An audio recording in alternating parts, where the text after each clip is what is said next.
기분이 좋으면 태도도 좋습니다. 이게 태도라는 게 기분 따라 좌우되어 있는 것 같아요. 기분 나쁜 사람이 태도가 좋을 리 있어요, 없어요? 별로 좋은 거 못 봤어요. 기분 따라 사람의 태도가 바뀌어요. 기분이 좋으면 태도도 공손하고 좋고, 기분 나쁘면 태도가 아주 불순해집니다. 그렇기 때문에 이 기분 따라 사람이 태도인데, 우리의 태도가 기분에 좌우되고 기분에 이렇게 휘말리게 되어지면은 우리는 절대 성공하는 인생이 될 수가 없습니다. 인간은요, 관계를 통해서 이루어집니다. 첫째는 우리가 하나님과의 관계예요. 우리 신앙인들은. 두 번째가 사람과의 관계예요. 우리는 어디를 가든 이 관계 속에 삽니다. 네? 가까이는 가족 관계, 친구 관계, 이웃 관계, 전부 다 관계를 맺고 살아요. 그런데 그 관계 속에서 우리가 태도가 시시때때로 돌변해 버린다고 한번 생각해 보세요. 보세요. 기분 좋을 때는 사람이 다시 없이 좋은데, 조금만 기분이 좀 나쁘면 아주 태도가 아주 불순한 태도를 보이게 되어지고, 좋지 못한 아주 불량한 태도를 보이게 되어지면 관계가 깨지는 거예요. 관계가 멀어지는 거예요. 그러니까 우리는 가만히 보면은요, 여러분 이게 보세요. 기분하고 태도, 요것은 절대로 이 관계는 이게 달라질 수가 없어요. 기분이 좋으면 태도도 좋아. 기분이 나쁘면 태도도 나빠. 요게 절대 안 변해, 안 변해. 예? 그러면 우리가 태도를 공손하게 하고 태도를 좋게 하려면 항상 기분이 좋아야 돼요, 안 좋아야 돼요? 항상 기분이 좋아야 돼요. 그런데 어떻게 우리가 항상 기분이 좋을 수 있냐고 말씀. 우리 사람의 이 감정이라는 것이 기복이 너무 심해요. 금방 좋았다가도 금방 안 좋아지고, 금방 해해하다가도 금방 화내고, 금방 화내고 있다가도 뭐 선물 하나 딱 주면 그냥 금방 또 해해하고, 이 기분이란 게 이게 얼마나, 이게 사람의 기분이라는 게 이게 정말로 변덕정이 중에 변덕정이가 사람의 기분이에요. 그런데 이 기분을 항상 좋게 만들 수가 없어요. 좋았다가 안 좋았다가 시시때때로 이렇게 변덕을 부리는 이 기분을 어떻게 하면, 정말로 우리가 태도만 잘 항상 유지할 수 있다면, 좋은 태도만 유지할 수 있다면, 신앙에도 그렇고 인간관계도 그렇고 모든 사람의 관계 속에도 좋은 태도만 잘 유지하면 성공하는 삶을 살 수가 있어요. 그런데 좋은 태도를 유지하는데 아주 결정적인 것이 뭐냐면 기분입니다. 기분이 좋으면 좋은 태도를 유지하고, 기분 나쁘면 좋은 태도가 안 나오는 거예요. 그렇다면 이 기분을 어떻게 하면 항상 좋게 만들 수 있겠느냐? 그래서요, 기분, 태도, 여기에 우리 믿음의 사람들에게만 있는 게 있어요. 뭐냐면은 여기에 기분과 태도, 여기에 하나를 더 하자면 믿음입니다. 뭐라고요? 믿음. 이 믿음이라는 것이요, 우리의 기분을 컨트롤하는 컨트롤 박스예요. 그래서 이 믿음이 우리 속에다가 탁 장착을 해서, 이 믿음의 컨트롤 박스를 가슴에다가 장착을 해가지고 요걸로 조절하는 거예요. 기분 나빠요. 지금 기분이 안 좋아요. 기분 안 좋아서 상대방한테 관계를 유지하려고 하니까 기분 안 좋은 상황에서 어쩝니까? 태도가 불순하게 나온다는 말씀이에요. 그럼 이런 기분을 얼른, 안 좋은 기분을 뭐 해야 돼요? 컨트롤 해야 돼요. 그래서 기분 안 좋은 것을 얼른 기분 좋게 만드는 컨트롤이 믿음이라는 거예요. 아, 하나님께서 내가 지금 이 기분이 안 좋은 상황에서 이렇게 했다가는 하나님의 영광을 가리우는구나. 하나님의 영광을 가리우지 않아야 되겠구나. 또 저 사람은 나하고 관계가 안 좋아. 원수까지 사랑하라고 했는데 내가 이렇게 하면 안 되겠지.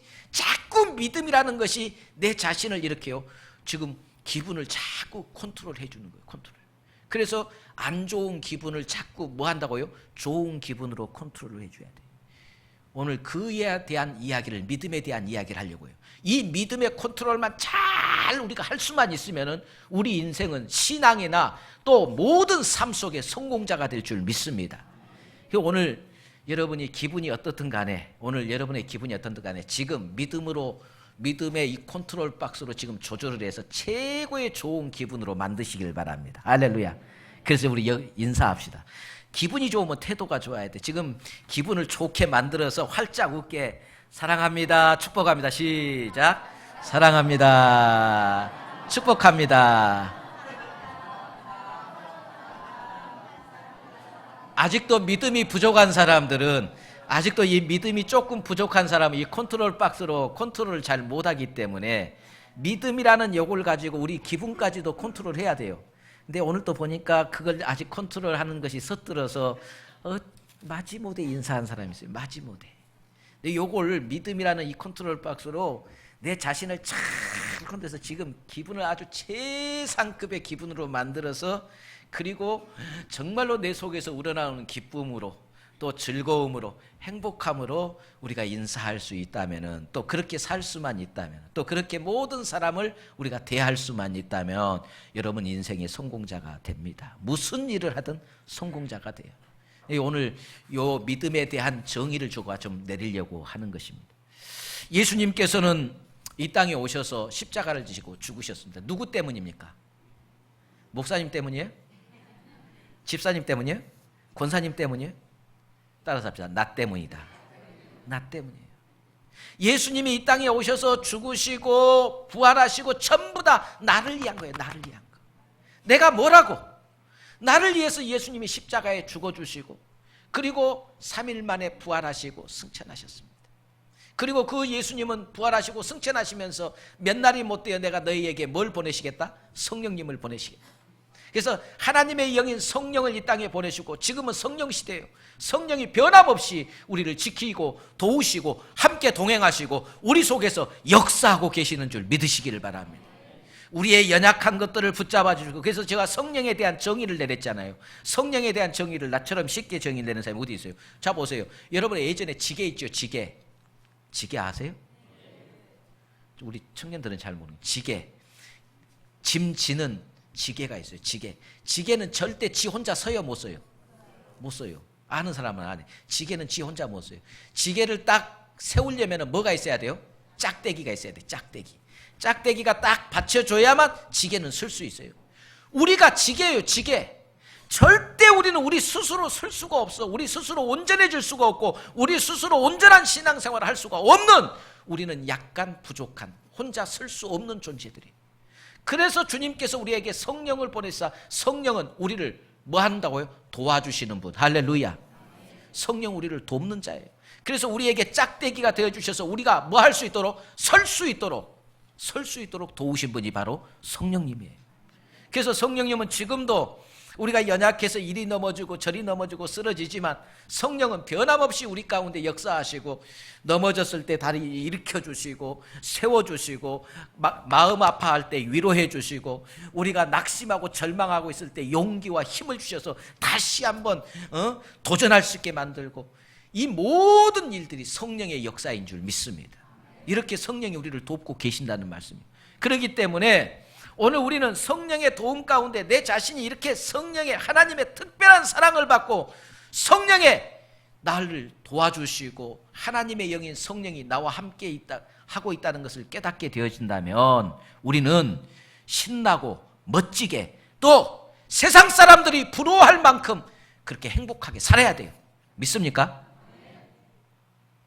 세상 사람들이 부러워할 만큼 신앙의 사람들은 멋지게 살고 행복하게 살아야 한다니까요. 근데 어찌하여 우리가 세상 사람들이 우리를 부러워해야 되는데, 믿는 사람이 세상 사람들을 부러워하고 있으니 이게 어찌 된 거예요? 뭔가 우리가 지금 신앙생활을 잘못하고 있다는 거예요. 그렇기 때문에 우리가 안 믿는 세상 사람들을 부러워하고 있는 거예요. 세상 사람들이 우리를 부러워해야 되는데 반대되고 있어요. 왜 그렇습니까? 안 믿는, 하나님을 믿지도 않고 신앙생활도 하지도 않고 죄 짓고 자기 마음대로 살고 악한 일을 행하면서 사는데도 그 사람들은 잘 살고 있어요. 잘 되고 있어요. 근데 나는 말씀대로 열심히 살고 하나님 말씀대로 의롭게 살고 착하게 살려고 이 발버둥 치는 나는 왜 자꾸 어려운 일만 자꾸 생기고 힘든 일만 자꾸 생기냐. 그래서 여기에서 우리는 뭐 합니까? 낙심을 하게 됩니다. 그래서 세상적으로 성공했다고 하는 사람들을 부러워하게 되는 거예요. 예수 믿는 나는 열심히 자녀들을 위해서 기도했는데 내 자녀들은 앞길이 안 열리고 자꾸 힘든 일만 생기고 어려운 일만 생긴대. 우리 집에 저 2층에 사는 저 사람은 신앙생활도 안 하고 보니까 그냥 엉망으로 사는데도 자식들은 길이 착착 열려서 대학교 들어가고 졸업하자마자 직장 잡고 좋은 직장 잡고 착착착착 진행돼. 그러니 예수 믿는 내가 낙심이 돼야 안 돼요? 아, 대답 좀 해봐요. 낙심이 된단 말이에요. 우리가 신앙의 중요한 요소를 하나 지금 잊어먹고 있어요. 인생을 살던 모든 일에는요, 살아가면서 반드시 그 삶에 뭐가 있는 거는 고비가 있습니다. 뭐가 있다고요? 고비가 있어요. 그 고비를 넘어서지 않고는 절대로 성공자가 될 수 없어요. 그냥 성공이 이루어지는 것이 아니에요. 실패하다가 그 실패를 딛고 일어서서 성공하게 된다. 인생의 모든 일에는 고비가 있는 것처럼 신앙의 생활에도 뭐가 있다고요? 고비가 있어요. 제가 오늘 이 설교를 준비하면서요, 뭐 때문에 이 설교를 이렇게 준비했느냐, 오늘 오후 2시에 오늘 구역 모임이잖아요. 오후 예배가 없어요. 오늘 오후 2시에 저희 교회에서 영화 상영이 있습니다. 오늘 저희 이런 구역별로 가서 식사하시고 오후 2시에는 교회 와서 우리가 지금 한참 금년 초에 극장가에서 막 히트를 쳤고 수많은 그리스도인들이 다 이 영화를 봤어요. 존 버년의 철로 역정이라는 이 영화를 오늘 2시에 상영할 거예요. 요 본당에서 상영할 거예요. 요즘은 이제 LED 스크린이 돼서 아주 선명하게 보게 될 건데, 존 버년이 쓴 그 철로 역정이라는 이 영화의 주인공이 크리스천 필그림이라는 주인공이 크리스찬 필그림이에요. 이 크리스찬 필그림이라는 말은 뜻은 우리로 번역을 하자면, 이렇게 해석을 하자면은 그리스도의 순례자, 그리스도인 순례자라 이렇게 번역할 수 있어요. 이 오늘 말은 무슨 말이냐면은, 크리스찬 필그림이 뭘 찾아서요? 신앙의 여정을 걸어갑니다.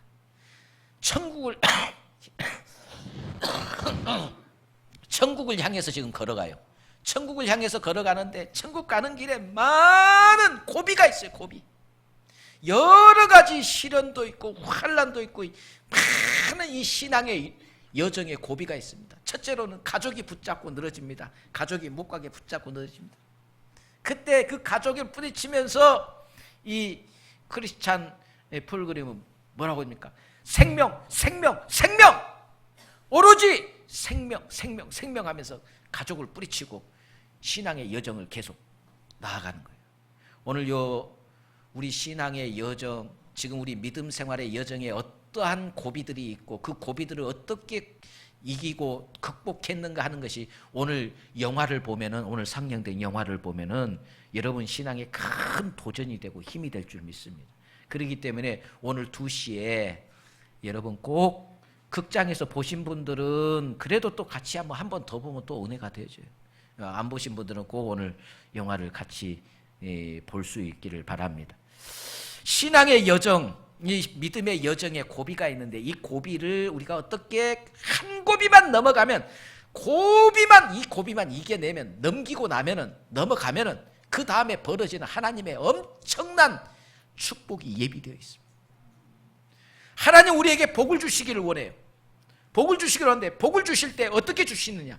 반드시 복 받을 만한 그릇으로 만들어 놓고 복을 줘요. 할렐루야. 그릇이 안 되는데 복을 주면 이 복이 뭐가 되는 건 저주가 된다는 거예요. 예를 들자면 보세요. 지금 복권에 당첨된 사람들의 95%가 전부 다 알코올 중독, 마약 중독, 가정 파괴되고 다 망가져 버렸습니다. 왜 그렇습니까? 돈을 사용할 만한 그릇이 안 되는데 꽁돈이 생기니까 이 꽁돈을 어떻게 사용할지를 몰라요. 전부 죄짓고 못된 일에 탔습니다. 하나님이 우리에게 복을 주실 때, 물질의 복을 주실 때는 물질에 대한 그릇을 하나님께서 만드십니다. 축복의 그릇으로 만들어요. 만들어 놓고 물질의 축복을 주시는 거예요. 그릇이 안 되는데 막 주시면은 그것이 뭐가 되면 그 사람에게는 오히려 저주가 되는 거예요. 그렇다면 이 고비는 뭐냐? 고비는 하나님이 축복을 주시기 위한 축복의 사람으로 만들기 위한 과정이라는 말씀이에요. 믿습니까? 우리 신앙의 고비는 우리 축복의 사람으로 만들기 위한 하나님의 과정이에요. 그래서 오늘 본문에 보면은 아브라함을 하나님께서 축복의 사람으로 만들기 위해서 신앙의 가장 큰 고비, 아브라함 신앙의 최고의 고비가 오늘 나옵니다. 그것은 뭐냐면 아브라함이 100살에 자식을 얻었어요. 아들을. 하나님이 100살의 아들을 줬어요. 한번 생각해 보세요. 100살에 얻은 아들. 얼마나 지금까지 아들 바라고 자식 바라고 그렇게 했지만 안 생겼어요. 근데 하나님께서 100살에 줬어요. 이 자식, 제가 요즘 우리 친구도 벌써 손자본 애들 있고, 우리 또 선배들도 보면은 만나면은 핸드폰 들고 일하고 동영상만 봐요. 뭘 본 거로 보면은 손자들 노는 거 동영상 그거 보고 좋다고. 근데 내가 이번에 저기 대구에 저희 처형 거기 집에 갔더니 그 처형 집에 손자가 그 와서 재롱 떨고 왔다고 앞에서 자기가 리사이트를 막 핸드폰 틀어놓고 막 춤도 추고 막 하는데, 오, 너무나 이쁘고 너무나 귀엽고 저런 손자 하나 있으면 얼마나 행복할까, 막 이런 생각이 들. 그런데 그 처형도 삶의 기쁨이요. 이 손녀들이 그냥 얼마나 그냥 기쁨을 주고 행복을 주는 거예요.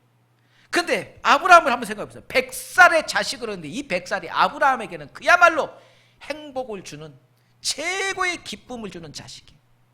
눈에 넣어도 아프지도 않고 그냥 이제부터 아브라함의 삶이 눈에 보여요. 눈에 보여. 우리 삶을 보면 눈에 보이잖아요. 기도 시간인데 기도 안 해. 자식 손자 먼저 생각이요. 하나님 앞에 제사 드리고 예배 드려야 할 시간보다는 손자하고 노는 시간이 더 행복해. 점점 하나님하고 손자 사이에 하나님으로부터 손자로 마음이 옮겨가고 있습니다. 아브라함의 마음이 하나님께로 향했던 마음이 자식, 손자가 아니죠. 아들에게로 자꾸 마음이 옮겨가는 거예요. 이것이 아브라함에게 신앙의 위기예요.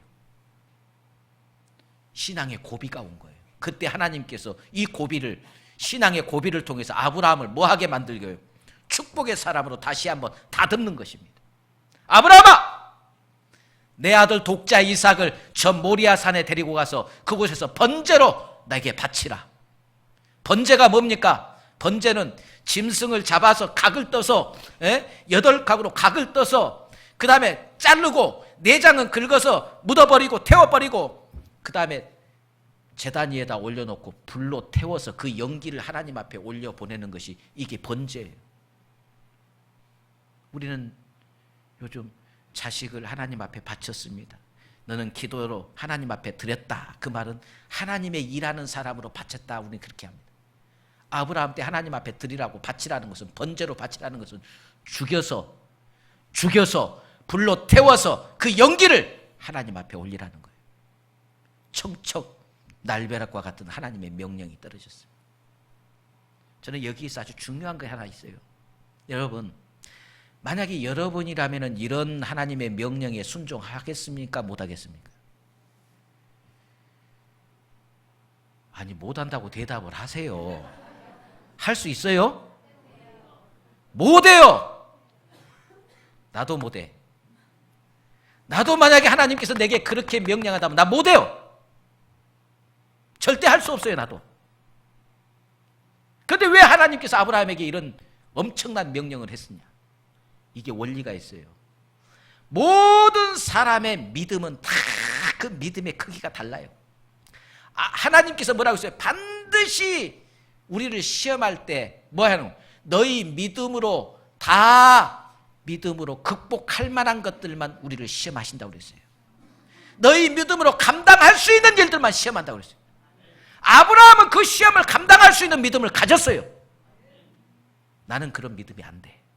그러니까 나에게는 그런 시험 안 해. 하나님께서 혹시 겁먹지 말아요. 하나님께서 여러분에게 자식 바치라고 이런 시험할까 봐 겁먹지 마세요. 왜냐하면 여러분은 그런 믿음이 안 되니까 하나님께서 그런 시험 안 한다니까요. 지금 내가 겪고 있는 인생의 고비들, 지금 내가 힘들고 하고 있는 인생의 여러분들 신앙생활에서 어려움 겪고 있는 그것이 하나님이 여러분을 축복의 사람으로 만들기 위한 신앙의 고비요. 근데 이건 절대로 여러분이 감당할 수 있는 일이에요. 못하겠습니다.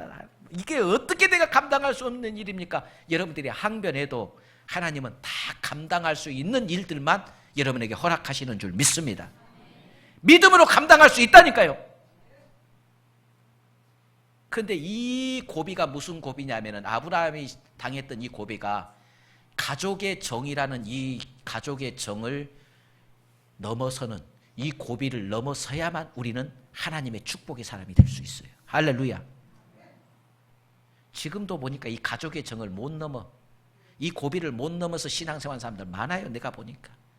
목사님, 이번에요 조카가 결혼하는데요, 주일날 결혼. 조카가 결혼하는데 주일날 안 갈 수가 있어요? 주일날 예배 다 제끼고 조카 결혼 가는 거예요.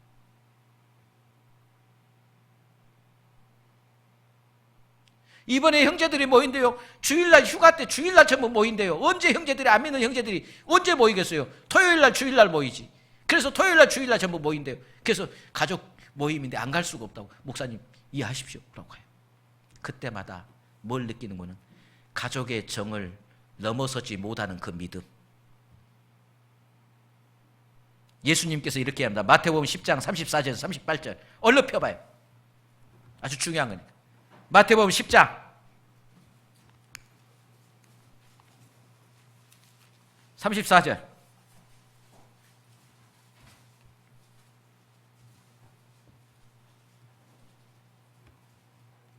(34절에서) (38절까지) 시작.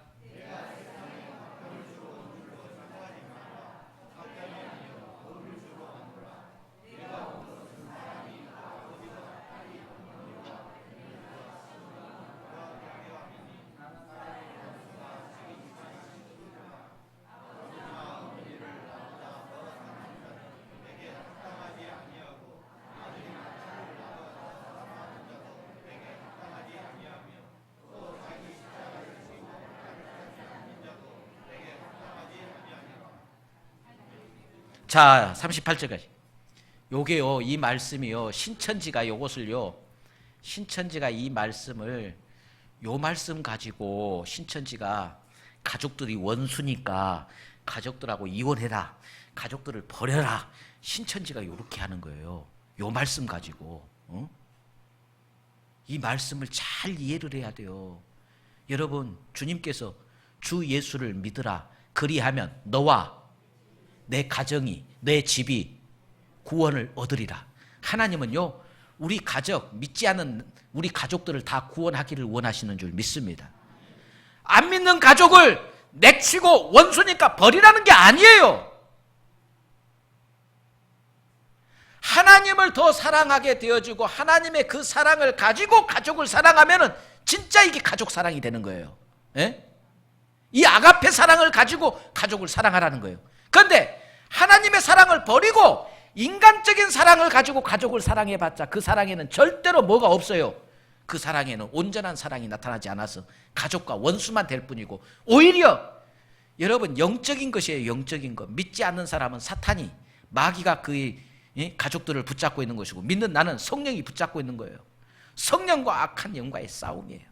그런데 내가 하나님의 사랑으로 무장해서 들어가면 악한 영을 묻히고 가족을 전부 다 성령의 사람으로 하나님 앞으로 인도할 수 있지만, 내가 하나님을 거절하고 가족 사랑으로 그냥 인간적인 사랑으로 가족에게 끌려가면은 나는 오히려 악한 영에 같이 사로잡히게 되는 거예요.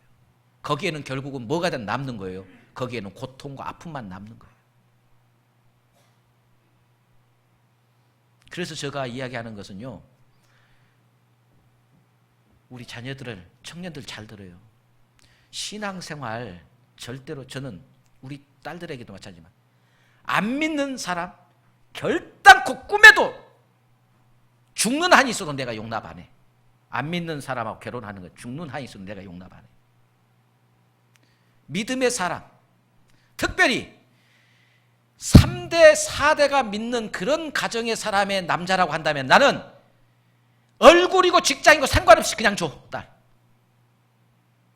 왜냐하면 3대가 신앙생활하는 가정이라면요, 하나님이 그 책임집니다. 적어도 3대가 신앙을 유지해 왔다고 한다면 하나님이 축복하시는 거예요. 인생이 아무리 발버둥 쳐도 하나님이 막아버리면 안 되는 거예요. 그래서 믿음의 사람들한테 결혼하라는 거예요. 그런데 그냥 좋다고 사랑한다고 결혼해놓고 이 사람을 이제 신앙으로 이끌려고 하니까 이게 영적인 싸움이요, 육신적으로 사랑할 때는 좋았는데 영적인 싸움이 시작되면 그때부터 말할 수 없는 고통과 아픔을 겪게 되는 거예요.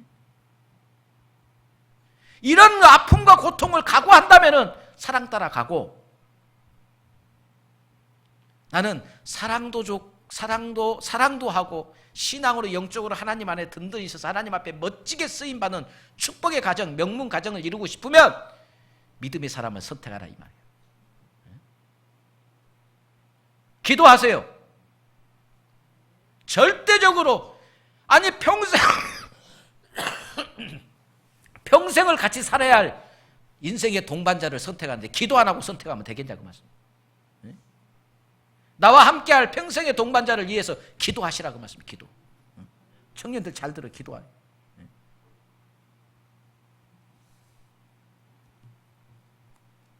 혈육애정이나 믿음이나 이런 애정이나 하는 걸림돌이 절대로 이것이 우리 신앙의 걸림돌이 돼서는 안 된다고 말씀입니다. 이런 것들을 극복할 때 더 눈물로 기도하며 가족, 믿지 않은 가족들을 주님으로 인도하기 위해서 눈물로 기도하고 이것을 극복해 낼 때 하나님이 멋지게 축복하시고 하나님이 멋지게 사용하신다는 말씀이에요. 시간이 얼마 없기 때문에 몇 사람 내가 더 설명을 해야 되는데, 두 번째로는 우리 신앙의 여정의 고비가 무슨 고비가 있느냐면 욥의 경우를 봅시다. 욥. 우리 신앙의 여정 중에 욥과 같은 고비가 있어요. 욥이 뭐였어요? 실패했잖아요. 그는 동방의 최고의 부자였어요. 그는 하나님으로부터 의인이라고 인정받은 사람이에요. 욥처럼 온전한 자가 있느냐 할 정도로 하나님이 칭찬한 사람이에요. 그런데 그렇게 의롭게 살고 하나님 뜻대로 사는 욥에게도 뭐가 찾아왔어요? 실패가 찾아왔다 그 말씀이에요. 모든 재산을 다 잃어버리고 자식 다 죽어버리고 몸에는 병들고 최악의 인생의 밑바닥에 떨어지는 그런 처절한 실패가 욥에게 찾아왔어요. 우리도 마찬가지입니다. 나름대로 최선히 봉사하고 나름대로 최선히 주를 섬겼는데 내 인생에 실패가 찾아왔어요. 내 인생에 고통의 순간이 찾아왔어요. 이것을 극복해 내느냐 안 극복해 내느냐에 있어서 내 인생이 하나님 앞에 막, 근데 계속 보면은 잘 신앙생활하다가 인생에 고비가 오면 그 고비를 넘지 못하고 넘어지고 시험당하고, 또 좀 지나서 또 열심히 하다가 또 고비가 오면 또 넘어지고 시험당하는, 이게 반복이에요. 이 고비를 넘어서야만 그 다음에 멋지게 하나님의 축복을 체험하게 되어지고, 그것을 우리가 신앙생활에서 경험을 하게 되어지면은 이제는 어떤 고비가 와도 넘어서게 되는데 이 고비를 못 넘어선단 말이에요. 이제 오늘 오후에 여러분들이 영화 보면은 그 영화에서도 이게 나와요. 그 고비를 어떨 때는 넘어서고 어떨 때는 그 고비를 못 넘어서서 많은 고통 속에, 괴로움 속에 방황하고 힘들어하는 경우들이 있고, 고비를 넘어서게 나면 그 다음에 기쁨과 즐거움이 막 샘솟도 솟아. 욥은 고백을 했습니다. 뭐라고 고백을 했어요? 내게 주신 자도 여호와시요 또 가져가신 분도 여호와십니다. 나에게 모든 것을 주신 분은 하나님, 그 가져가신 분도 하나님. 그래서 나는 주셨든 가져갔든 하나님만 찬양할 뿐입니다. 할렐루야. 욥은 이 고비를 넘어섰어요. 그랬더니 하나님께서 욥에게 그 전보다도 갑절의 축복을 부어주었습니다. 할렐루야. 또 한 사람, 삭개오입니다. 삭개오는 세리장이에요. 세리장인 삭개오는 일생을 뭘 위해서 사는 거는 돈이 그의 인생의 전문. 돈. 그래서 그는 로마 정부한테 결탁해서 로마 정부로부터 세리장, 오늘로 말하면 세무소장이라는 직책을 갖고 세금을, 자기 동포들에게 세금을 거둬서 로마 정부에다 바치는 거예요.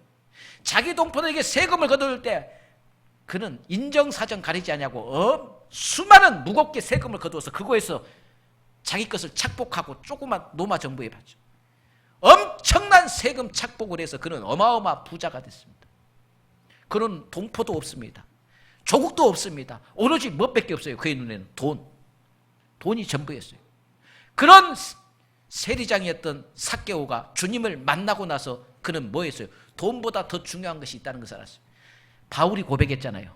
내게 주님을 만나고 나서 주님이 내 모든 것에 주님이 나의 전부예요. 그래서 바울은 자기 가진 모든 것을 배설물처럼 여겼다고 그랬습니다. 삭개오도 주님 만나고 나서 물질의 이 고비를 넘어섭니다. 예수님께서 너 가진 것들을 다 가난한 사람에게 나눠주라고 할 때 삭개오는 자기 가진 것에 전부 다 가난한 사람들에게 나누어주고 누에게 토색하고 누의 것을 착취한 것이 있으면 그것에 4배를 갚겠다고.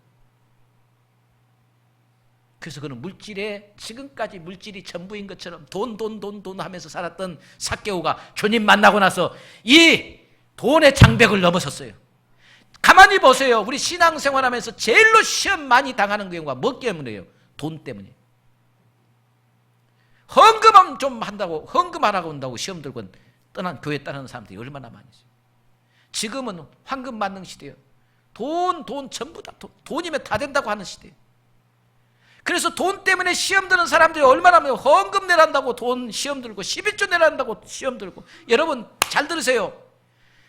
주님이 나의 주님이요 하나님이 나의 주인이시고 주님이 나의 주인이라고 고백하는 이 신앙, 천지의 주인이 주님이라는 이 고백은요, 우리 삶으로 고백되어야 돼요. 우리 삶의 고백이 뭐냐면 11조는요 모든 것의 주인이 하나님이심이라는 신앙의 고백이 11조예요 11조를 못 들으면서 하나님이 세상의 주인이고 나의 주인입니다, 택도 없는 소리 하지 마세요.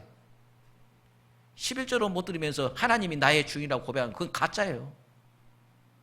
물질의 주인이 하나님이시고 모든 것의 주인이 하나님이십니다는 이 고백 속에는 11조가 뭐예요? 하나님이 나의 주인이라는 고백이 11조라는 말씀이에요. 너희가 하나님의 것을 내게 돌리지 아니하고 너희가 물질적으로 하나님의 것을 내게 돌려서 하나님이 너희에게 너희 창고에 물질이 쌓을 곳이 없도록 부어주는 축복을 부어주는가 안 부어주는가 나를 시험해보라 할 정도로 11조는 물질 축복의 근거가 되는 거예요. 여러분이 물질의 축복을 받고 싶은 사람이 11조를 안 드리고 물질 축복 아무리 해도 절대 못 받아요. 물질에 어려움 당하는 사람들은 11조를 하세요. 11조는 물질을 축복받을 수 있는 근거가 돼요. 하나님이 이것은 시험하라 할 정도로 물질이죠. 마지막 한 가지는 다니엘입니다. 다니엘은 생명의 위협의 고비를 넘어섰습니다. 다니엘은 하루에 3번씩 예루살렘의 창문을 열어놓고 다락방에서 기도했어요. 그런데 다니엘을 잡기 위해서 원수들이 뭘 했어요? 법령을 하나 만들었어요. 30일 동안 어떤 다른 신에게 섬기거나 또 왕의 신상 앞에 절하지 아니한 사람들은 전부 다 사자굴 속에 집어넣겠다는 법령을 발표하게 합니다. 다니엘은 알아요. 뭘 압니까? 요 법이 자기를 잡기 위해서 만든 법이라는 것을 다니엘은 알았어요. 그렇다면 이 법은 한시적인 법이에요. 30일만 적용되는 법이에요. 한 달 동안만. 그러니까 30일 한 달 동안만 기도 안 하면 돼요, 안 돼요? 사자굴 속에 들어갈 염려가 없어요. 한 달만 참으면 돼요. 하나님 아시죠? 지금 나 죽이려고 이런 법이 만들어졌으니까 하나님 이거 다 아실 줄 믿습니다. 한 달만 내가 그냥 속으로 기도할 테니까 하나님 아시죠? 그러면 돼요. 우리 그렇게 할 거예요. 그런데 다니엘은 지금까지 해왔던 대로 다락방에 올라가서 예루살렘의 창문을 활짝 열었어요. 예루살렘 쪽으로. 지금 다니엘을 감시하는 눈들이 지금 다니엘이 기도한가 안 한가 지금 감시를 합니다. 문을 딱 걸어 잠그고 해도 지금 시원찮을 판에 문을 다 열었습니다. 그리고 예전에 하던 대로 하루에 3번씩 하나님 앞에 기도했어요. 잡혀서 왕 앞에 끌려옵니다. 다니엘을 사랑하는 왕이 다니엘을 설득합니다. 그냥 왕의 신상 앞에 절 한 번만 해버려라. 그러면 너 모든 것 다 용서하고 다 살려줄 테니까. 왕이 막 다니엘을 설득합니다. 그때 다니엘이 이렇게 고백합니다. 왕이시여, 내가 믿는 하나님이 사자굴 속에서 나를 건져내고 구원해 주실 줄 믿습니다. 그리 아니하실지라도 나는 결단코 왕의 신상 앞에 절하지 않을 것입니다. 할렐루야. 그는 죽음을 두려워하지 않았어요. 죽음을 넘어서는, 죽음의 고비를 넘어서는 신앙을 가지고 있었어요. 그래서 다니엘은요, 왕이 3번 바뀌어도 총리가 안 바뀌어. 총리가. 우리 민주국가에서도요, 민주국가에서도 왕이 바뀌면은 국무위원들이 다 바뀌어요, 안 바뀌어요? 다 바뀌잖아요. 더군다나 왕, 이 절대 권력의 왕이 군림하던 그 시절에는 다른 왕 밑에서 있던 신하들을 다 숙청해버리고 자기 사람들로 다 세우잖아요. 그런데 다니엘은 왕이 3번을 바뀌었어도 총리는 안 바뀌어. 하나님이 그렇게 지켜주시고 보호해 주셨어요. 할렐루야. 생명을 거는 생명을 넘어서는 믿음. 예스더가 죽으면 죽으리라. 그리고 왕 앞에 나갔더니 죽는 게 아니라 오히려 이스라엘 백성들을 다 살려내는 기적을 일으켰습니다. 그리고 이스라엘의 불임절이라는 절기가 만들어졌습니다. 말씀의 결론을 맺겠습니다. 사랑하는 성도 여러분, 우리의 신앙생활에, 우리 신앙의 여정에 많은 고비들이 있습니다. 그런 고비가 올 때마다 목사는 마음이 두근두근해요. 성도들 가정을 보면 저 가정에 이제 신앙의 고비가 왔다. 저 고비만 넘어서면 하나님이 축복할 건데, 목사는 그 고비가 온 것을 직감을 해요. 직감을 하고 기도합니다. 하나님, 저 고비를 이기게 넘어설 수 있도록 믿음을 주시옵소서. 넘어설 수 있도록 믿음을 주시옵소서. 그리고 기도하는데 그 고비를 못 넘기고 시험 탁 들어버리는 그런 모습을 볼 때마다 마음이 무너져요. 목사의 마음이 무너져. 저 고비만 이겨내면은 이제 하나님이 축복할 건데. 예를 들자면 꼭 이런 것 같아요. 봄 내내 씨 뿌려서 여름 내내 땀 흘려가지고 수고해서 가꾸어서 가을에 이제 잘 자라서 이제 누런 이제 열매가 막 익어서 이제 거둘 시기가 다 돼 와요. 거둘 시기가 다 돼 오는데 그때 시험이 오는 거예요. 뭐가 옵니까? 태풍이 오는 거예요. 태풍이 샥 와서 나락을 전부 다 그냥 논에다 쳐박 넘겨버렸어요. 그런데 농부들은 그 넘겨진 나락을 포기하지 않고 또 들어가서 전부 이렇게 세웁니다. 전부 다 이렇게 세워서 수확을 해냅니다. 그런데 우리 신앙인들은 그러지를 못해요. 나름대로 열심히 최선을 다해서 신앙생활했는데 태풍이 와서 한번 싹 밀고 나면은 에이, 내가 다시는 봉사 안 갚아라. 그리고 시험 들어버리고 떠나버리고 그리고 포기해버리는 일들이 얼마나 많은지. 또 어떤 사람은 열심히 신앙생활 잘해서 잘 자라서 열매 맺을 때가 되는데 그때 마귀가 시험에서 우리 기분을 뭐하게 만드는 상하게 만들어버려요. 그래서 기분이 상해지니까 자기가 뿌려놓고 갖고는 거기에다가 불 질러버린 사람도 있어요. 그래서 다 태워버린 사람도 있어요. 스스로 축복의 근원을 다 태워버린 사람도 있더라고요. 기분 따라서. 할 말 안 할 말 기분 따라서 그냥 저질러버리고 교회도 그냥 막 폭언을 해버리고 그냥 이게 도대체 아무리 화가 나도 할 말이 있고 안 할 말이 있지. 아무리 기분이 나빠도 해야 할 행동이 있고 안 해야 할 행동이 있지. 기분 나쁘다고 교회를 휘저어버린 사람도 있더라고요.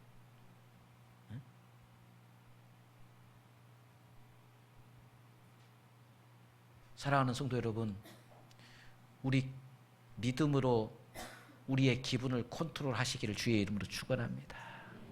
주님 앞에서나 사람 앞에서나 우리가 참 우리의 태도가 아름다운 태도가 되어지시기를 주의 이름으로 축원합니다.